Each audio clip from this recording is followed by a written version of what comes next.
For this reason, he says, "Awake, sleeper, and arise from the dead, and Christ will shine upon you and give you light.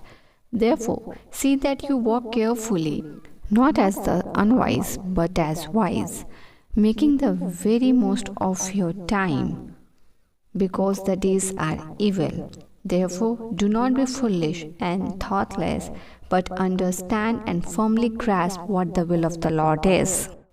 इस कारण वह कहता है, हे सोने वाले जाग और मुर्दों में से जी उठ, तो मसीह की ज्योति तुम पर चमकेगी। इसलिए ध्यान से देखो कि कैसे चाल चलते हो, निर्बुद्धियों के समान नहीं पर बुद्धिमानों के समान चलो। अवसर को बहुमूल्य समझो क्योंकि दिन बुरे हैं। इस कारण निर्बुद्धि ना हो पर ध्यान से समझो कि प्रभु की इच्छा क्या है। हे जीवित अनुग्रहकारी यहोवा पिता परमेश्वर, हम तेरे निकट आते हैं पिता, और इस घड़ी परमेश्वर हम तुझे आज के इस दिन के लिए धन्यवाद देते हैं। हम पर अपने ज्योति, अपने प्रकाश और अपने परमेश्वर अनुग्रह को देने के लिए और अपने प्रकाश के साथ अपने वाइज विजडम को प्रोवाइड करने के लिए।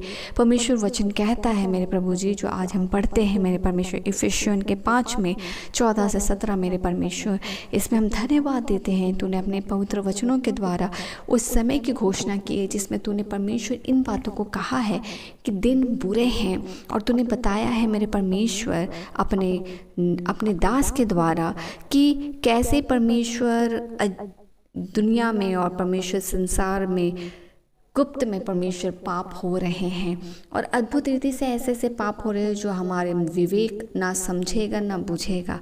मिलावट परमेश्वर, जहाँ संसार, शरीर और आत्मिकता के भागों को एक साथ ऐसे मिलाया जा रहा है कि हम समझ ही नहीं पा रहे हैं कि हम परमेश्वर आत्मिकता में चल रहे हैं या संसारिकता में। इसलिए परमेश्वर तू वचन में ध्यान से कहता है कि हे सोने वालों जाग और मुर्दों में से जी उठ, तो मसीह की ज्योति तुझ पर चमकेगी।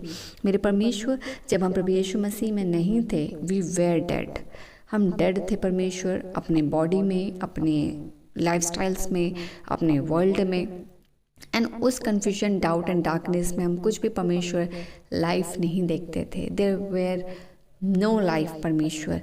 जब हम थे बस हम संसार की बातों में, हमारे जो आत्मिकता का डेडनेस था, जो परमेश्वर आत्मिक रीति से मरे हुए थे, उसके बारे में कहता है कि अगर हम जागते हैं, जिस दिन हम परमेश्वर अपने वचन को, अपने मन को तेरी ओर अभिमुख करते हैं और यीशु मसीह हमारे जीवन में आता है, परमेश्वर हमारे जीवन में ज्योति को चमकाता है और हम डेड से अलाइव हो जाते हैं। हम मरे हुए रहते हैं आत्मिक में, मगर जैसे ही हम विश्वास का कदम बढ़ाते हैं और हम उठते हैं और हम विश्वास करते हैं प्रभु यीशु मसीह हमारे जीवन में आता है और वो ज्योति लेके आता है, हम अलाइव हो जाते हैं।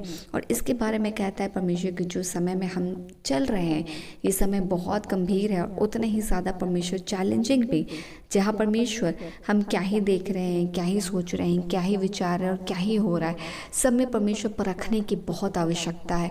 परमेश्वर, we have to discern what is happening around us, क्योंकि परमेश्वर परखना बहुत ज़रूरी है। हम क्या वचन सुन रहे हैं, हम क्या चाल चल रहे हैं, हम क्या संगति कर रहे हैं, क्या डिस्कशन हो रहा है, सभी बातों में परखना बहुत ज़रूरी है कि हम मिलावट की ज़िंदगी को नहीं जी रहे हैं जो परमेश्वर के वचन के साथ संसार और शरीर को मिलाता है, क्योंकि वो परमेश्वर को महिमा नहीं देती है, परंतु सिर्फ वचन जो परिपक्वता से हमें परमेश्वर में बढ़ाता है और परमेश्वर के द्वारा हमें तृप्त करता है और हमें परमेश्वर में परिपूर्ण करता है, दैट द अलाइव लाइफ जिसके बारे में परमेश्वर बात करता है, जहाँ डेडनेस की बातें नहीं होती है। जब प्रभु यीशु मसीह आता है वो प्रकाश को लेकर आता है, और प्रकाश जहाँ होता है वहाँ अंधकार हट जाता है, अंधकार का अस्तित्व वहाँ नहीं जहाँ प्रकाश है।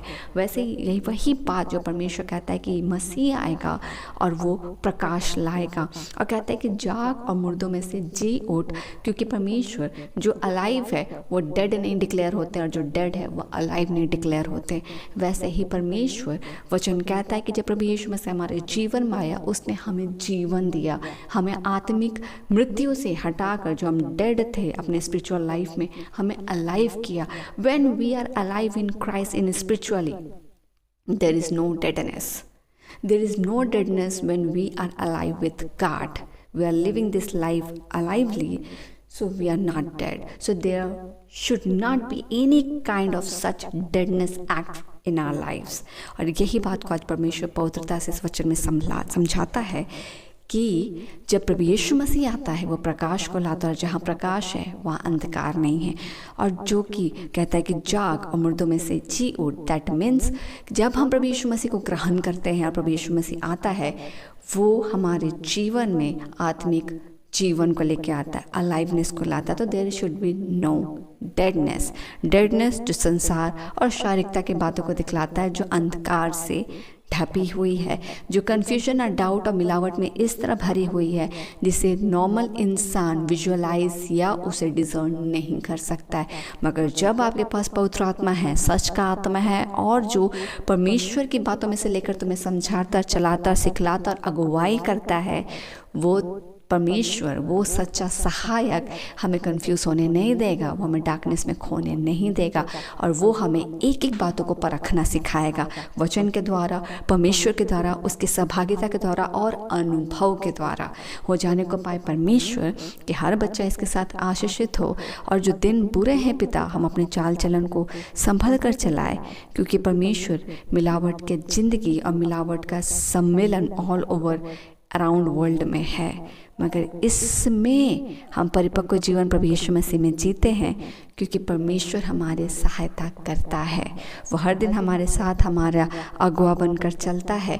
हम हर दिन सुबह अपने आप को परमेश्वर के प्रेम में, उसके लहू में, प्रार्थना में ढांपते हैं। हम पूरी दिनचर्या में परमेश्वर को स्मरण करते हैं, और रात्रि में फिर से परमेश्वर इकट्ठे होते हैं और परमेश्वर अपने आप को फिर से यीशु के लहू में ढांपते हैं, परमेश्वर के कार्यों को स्मरण करते हैं, उनको धन्यवाद देते हैं, और फिर से रात्रि की बेला को सुरक्षा सौंपते हुए, परमेश्वर को स्मरण करते हुए, उनके कार्यों को स्मरण करते हुए कल के दिन के लिए प्रार्थना करते हैं। हर दिन हम प्रार्थना करते हैं, क्योंकि वचन कहता है कि प्रार्थना करो क्योंकि दिन बुरे हैं। परमेश्वर, हम प्रार्थना करें कि हमारा जीवन और ज़्यादा परमेश्वर आपके ग्रहण योग्यता में बढ़े, और ज़्यादा वैसे परमेश्वर हमारा जीवन प्रकाशमान हो, जैसा तो हमारी अगुवाई करता हुआ चल रहा है। हम परमेश्वर अब निर्बुद्धि नहीं है, क्योंकि पहले परमेश्वर हम निर्बुद्धि ही थे, पर चूँकि अब हमारे जीवन में परमेश्वर आ गया है, उसका ज्ञान, उसका विजडम और परमेश्वर का सहायक हमारे लिए भेजा गया सहायक पवित्र आत्मा है, हम उनके वाइस विजडम में आगे बढ़ रहे हैं, और हमारी निर्बलताओं में उसका सामर्थ और परमेश्वर की बुद्धि में हम आगे बढ़ रहे हैं। इसके लिए हम धन्यवाद देते हैं। रात्रि के बेलों को आपके अधिकार हाथ में देते हैं, एक एक के लिए वचनों के साथ ब्लेसिंग्स को मांग लेते हैं। पिता की परिपक्वता, समझदारी और वाइस विजडम के साथ हर बच्चा आशीषित हो, कि जो भी बैचलर लाइफ जी रहा है परमेश्वर, मैरिड लाइफ जी रहा है परमेश्वर, हर एक के जीवन में तेरी परिपूर्णता आए, कि जैसा समय जैसा भी चल रहा है हम परिपूर्णता से आगे बढ़े। मैरिज लाइफ के लिए हम प्रार्थना करते हैं पिता, जिस तरह वचन कहता है आगे कि सबमिट करे वाइफ अपने हस्बैंड को, और हस्बैंड बहुत ज़्यादा प्यार करे अपनी वाइफ को। हम परमेश्वर प्रेयर करते हैं सारे मैरिड कपल्स के लिए भी परमेश्वर, हम स्मरण करते हैं अपने प्रियजनों को, सबके जीवन में आपका लव आए मेरे परमेश्वर। और परमेश्वर, जो वचन आप कहते हैं, जैसा प्रभु यीशु मसीह ने बेइंतहा प्रेम किया अपने चर्च से, जिसके लिए उसने अपने आप को दिया कि वो बचाया जाए, एंड उसने अपने साथ उसने अपने चर्च के भलाई को सोचा और चर्च को पहले रखा। वैसे ही परमेश्वर वचन कहता है हस्बैंड्स के बारे में, और वैसे ही कहता है वाइफ्स की रिस्पॉन्सिबिलिटी के बारे में। हो जाने को पाए सारे पवित्र वचन जो आगे कहता है, उसे मैरिड कपल्स अच्छे से पढ़े परमेश्वर, और हम इन्हें परमेश्वर रेफर करते हैं सारे मैरिड कपल्स के लिए कि वो पढ़े और आपके वचन की गंभीरता और रिस्पॉन्सिबिलिटी को समझे और ज़्यादा आगे बढ़े। और जितने लोग परमेश्वर मैरिज के लिए तैयार होते हैं, वो भी परमेश्वर इस वचन को गंभीरता से पढ़े, सीखे, और परमेश्वर प्रकाशन हो उनका जीवन के आने वाला उनका मैरिज लाइफ, और जिनका मैरिज लाइफ है सबका मैरिड रिलेशनशिप्स और ज़्यादा प्रभु यीशु मसीह के साथ प्रकाशमान होता चला जाए। हम परमेश्वर राजा के बेला को आपके अधिकार हाथ में देते हैं, हम सुरक्षित सोएं, कल के नए दिन के साथ आशीषित ठहरो, जिन गवाहें से आपकी स्तुति, प्रशंसा, धन्यवाद देते हैं। सभी प्रार्थनाओं को आपको सौंपते हैं और इन सारी प्रार्थनाओं को मांगते हैं। पिता, धन्य अनुग्रह के राज में ग्रहण कीजिए, यीशु के नाम से, आमीन।